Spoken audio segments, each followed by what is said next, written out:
Hello everybody, it is Boy here, and I would just like to preface this video with a quick thank you to all of the support recently on my most recent videos. It's been great, and I've been really enjoying making content for you guys, and I hope that you can all enjoy it more than ever. And yeah, I would just like to also say, enjoy the video, and be sure to hit the like button, subscribe, and yeah. Thank you all for watching.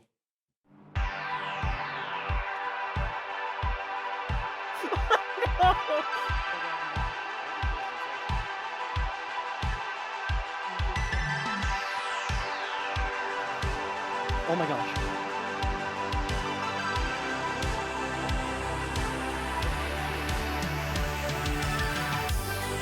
Your boy! Yes! Yes!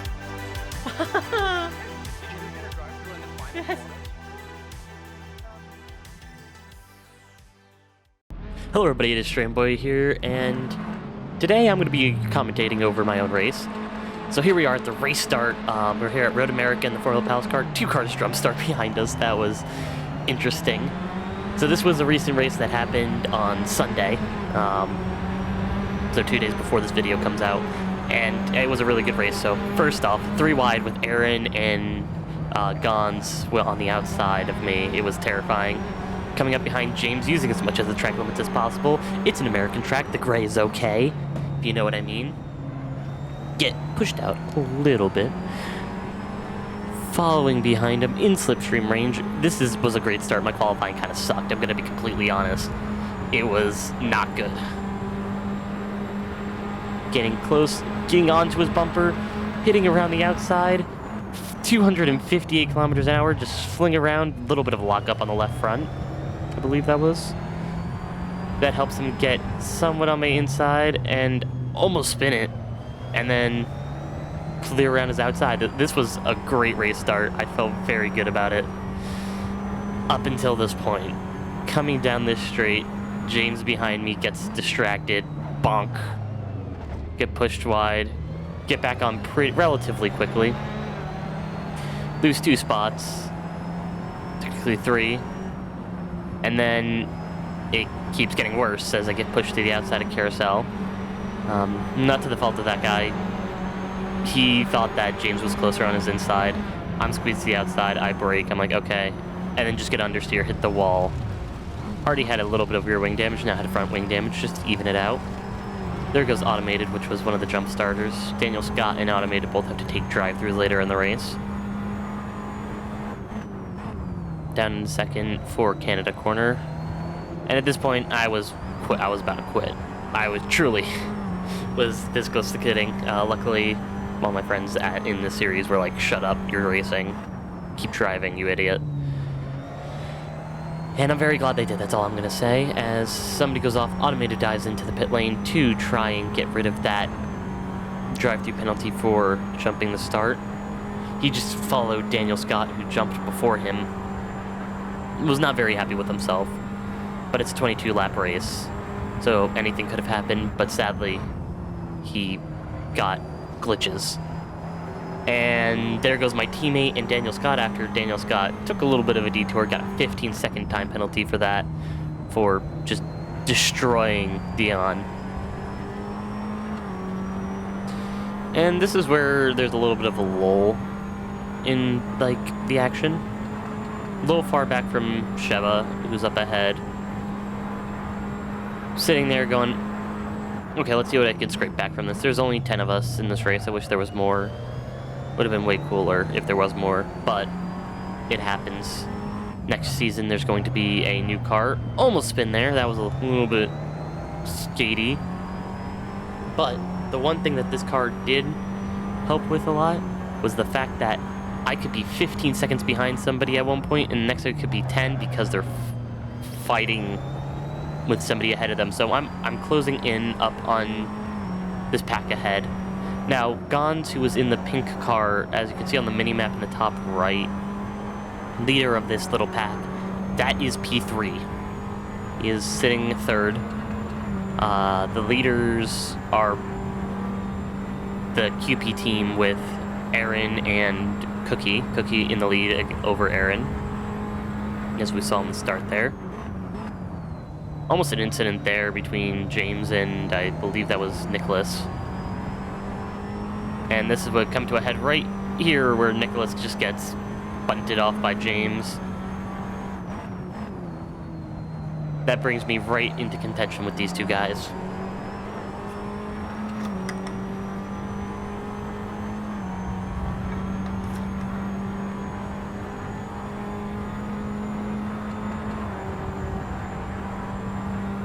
Still a little far back, 1.1 seconds back, passing that Sunoco sign. Still feeling pretty good. I went for a medium strategy, which was the correct strategy. The hards didn't have enough grip. Softs were the softs and they died. No tire model does not match what tires are actually on my car. Just as a little note for people who have never seen the series. Which is, if this is your first time watching, go check out Racing Pals. They're a great group. They do races like this, ACC. They're a great little group. Well, not even little anymore. They're over 1,000 members at this point. I joined when they were below 500. But I've been with them for 2 years coming up now. Taught me everything I know about racing, basically. Great group of people, always willing to help if you just ask. That's all I'll say. Now I'm 5/10 behind Shiba, who, as I said, a lap ago, I was 1.3 or 4 behind this guy. Now I'm right behind him, coming through the carousel, I had a very weird gear set up, which was conducive to my racing. He would do that every once in a while where you just blink out. I don't know if that was on him or on me. It really is something that I just can't tell. Flying up behind him, getting a little close, squeaky bum moment almost there. But using my power, I'm just able to get around him, and nope. Yep. I had no confidence under braking under a heavy fuel load. So every single time I would get, past somebody, be like, yeah! And oh no! As I get blown by in the corner. But I did get better throughout the race, getting more confident under braking. That's something that I need to work on myself just in general, is that confidence, which is very hard to get. Because you can lose it very easily just by one simple lockup or accidentally touching somebody. So flying, using my secret weapon, otherwise known as my 6th gear, side by side, that's not the last time we'll see me side by side with Mr. Sjoblom. Had a lovely race against him. He really just shone in this race. Him and I both were fighting almost the entire race. You'll see him later in the video, but this is lap 4 now, and this has already all happened. It was a absolute just crazy race where truly anything could have happened, and I wouldn't have been surprised. So our next target is Mr. James Andrews, otherwise known as James, who, of course, punted me earlier. Was not very happy about that during the race, because it screwed me over later. But it was an honest mistake. He got a 10-second time penalty for it. He didn't finish, sadly. Spoilers, I know, sorry. But coming through here, carousel, gonna jump ahead a little bit to lap 6. Touch that curb, and nope, Gons is dead. Ooh! That moment scared me, personally, because I thought, oh shoot, he's gonna run right into him. I thought I saw James and Gons die, and their teammates. Sadly, I do not have their livery for some reason. I swear I downloaded it. Don't kill me, Gons. Honest, I downloaded it. I remember downloading. I have Gons's. Cool. Back to this. James really is just kept me at bay here. His big problem was mistakes that led to him pushing harder and scrubbing his tires like crazy. So a little bit later, trying to just push with all my might, trying to not lose touch with James, and a weirdest little thing happens where James goes off almost, and I hear in my ear, oh, Cookie go through, Cookie go through, Cookie go through. As the two teammates ahead go off, you can see Cookie is now behind Aaron. And then I make a dumb mistake while trying to push too hard, hit the grass, get stuck there for a split second, and then just have to work my way back up just the tiniest bit. And also with lagging, I was lagging hard here for some reason, so you see Showballoon behind me freaking out. He said that after the race that he was like, oh no, something's going wrong with train. I'm worried now. Please don't lag into me. I get a message just going, I just hear him say, because we were all like, a bunch of us were in the VC, the only two that weren't were James and Gons. We were all just yelling, he was yelling like, please don't hit me, please don't hit me. So James decides to go with an early pit, which I did not like that strategy. At this point, we still had 14 laps to go, and I ran a full stint, and at 12 laps, I was having problems. So Aaron did spin off. I forgot to get that clip, but he did spin off, which was not very fun for him. Dion and me both go off at the same corner, teammates, you know. Full Steam Racing represent. So hit that bump. I almost died there, truly. That scared the ever-living hell out of me. It hit, and I bounced, and I went, So at the same time as me pitting, so did Cookie up ahead. As we pass the little safety car of Deep Cuts. Coming in for my pit stop. Sadly, you can't see the pit animation. As I'm pulling in, Cookie is ripping away. Definitely could have been closer to him if it hadn't been for my mess right before the pit entry. So coming out of a pig's exit, safely exit, and there's Sheba. In my head, I'm thinking, well, this is going to be a fight. And I was proven very right. It was a great fight. So pushing behind him now, about 8/10 back. James got past again, but he scrubbed his tires to death later in the race. Just scrubbed them to death and had no grip by the end. And crashed into a wall, and that was it. I felt bad for him. It was not his day. But that happens. But it was definitely Chiba and mine's day. My day. English. It's hard. So after a little bit of me just being behind him, weird cut there, sorry about that. I finally, almost died there. I did that a few times during this race. That curb, the grass on this track would grab you and just try and kill you. It was not good, not fun. Lining my move up behind Sheba, he does like a way bigger lift through this corner than me, through Carousel. Coming up now in 4th gear, coming up to the kink, up into 5th. I was absolutely flying on the power here. This track was conducive to great overtaking spots with just the ability to overtake being incredible. He gets me on the brakes again through that corner. I was pissed about that. I had him dead to rights there, and he just was able to outbrake me every single time. And yeah, that's on me. I need to work on my braking. And that's something I can learn. I take every race as a learning possibility. Some of them I quit out before I can even do that. But we're not going to talk about that. I need to work on that too. No more rage quitting. So just barely... Oh, there goes Aaron coming out of the pits. Forgot about that. Trying to close up under the back of Mr. Showballoon.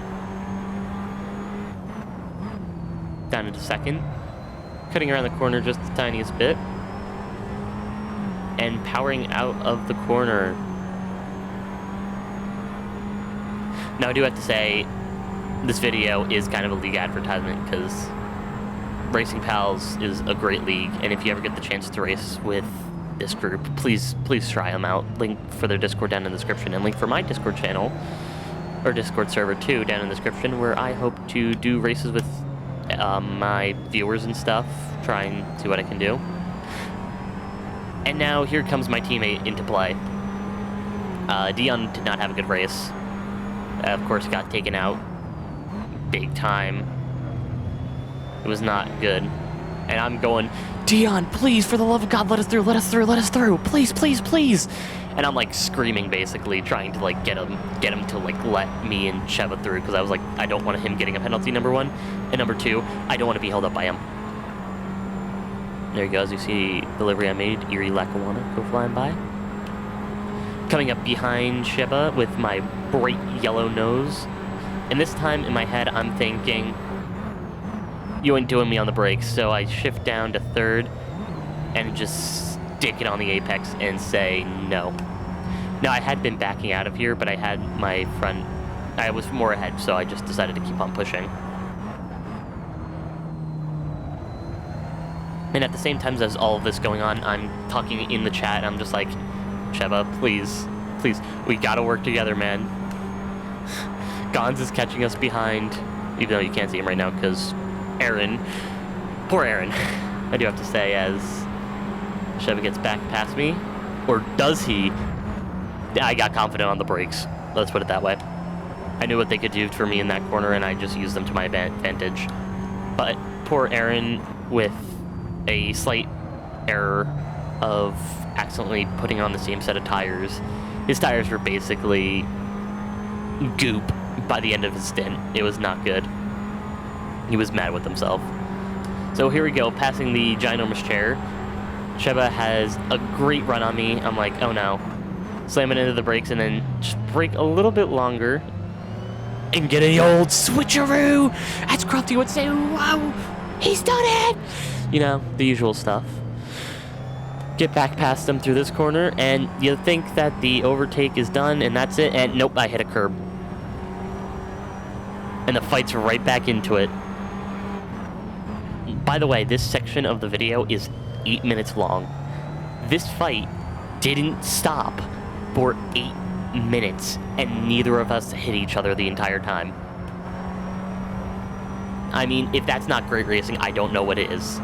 I was very proud of this whole fight, and I'm so glad that I can race with people who are super respectful of racing. As I said, these guys know how to race, and they will race you cleanly like all hell.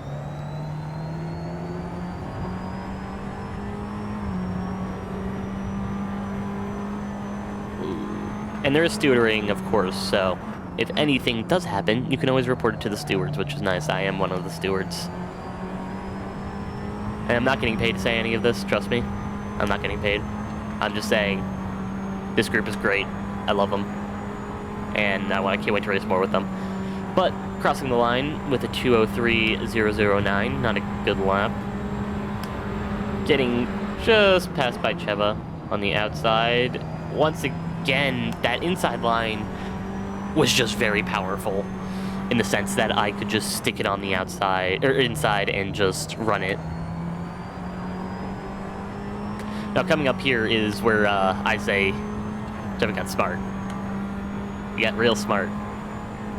Came up behind me, goes down the inside. I'm like, okay, I can do the switchback again.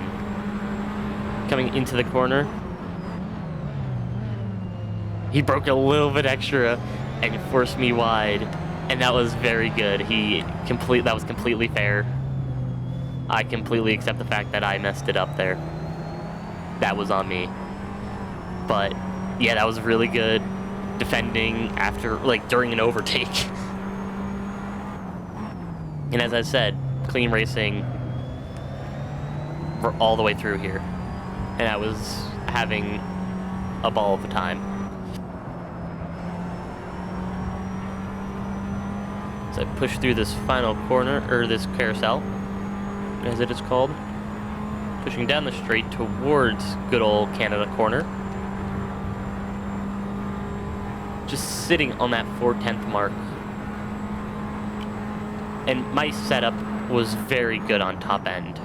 I got good exits and was able to hit that top speed very well, which helped my entire race and helped me get back through the pack after that first lap incident.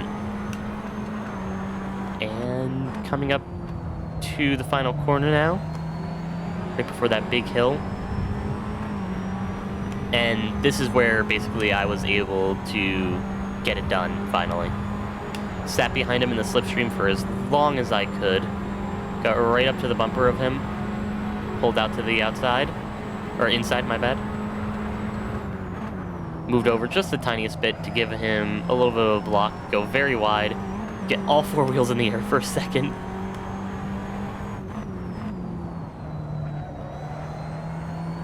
Just tapping that inside curb.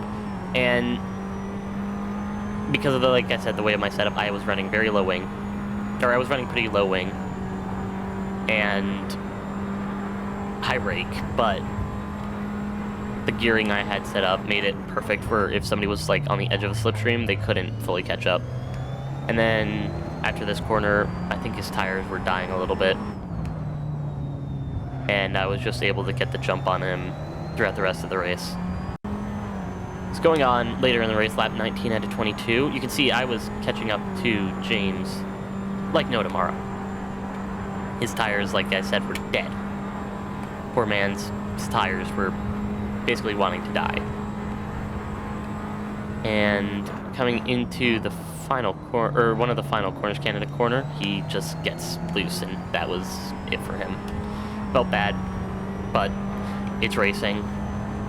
I do it all the time, I quit. So here we go, final lap. Just cruising at this point as Cheba dropped back to about 3 seconds at the end. Cookie was untouchable this race, to be honest. He dominated this race. It was a very good race from him. But able to score a amazing P2 after what seemed to be the end of the race for me. And I'm very happy about that. And yeah, I hope you all enjoyed. And what's going on here? Oh no. Oh no. Oh no, no, no, no, no, no. The missile knows where it is at all times. It knows this because it knows where it isn't. By subtracting where it is from where it isn't, or where it isn't from where it is, whichever is greater, it obtains a difference or deviation. The guidance subsystem uses deviations to generate corrective commands to drive the missile from a position where it is to a position where it isn't, and arriving at a position where it wasn't, it now is. Consequently, the position where it is now the position that it wasn't, and it follows that the position that it was is now the position that it isn't.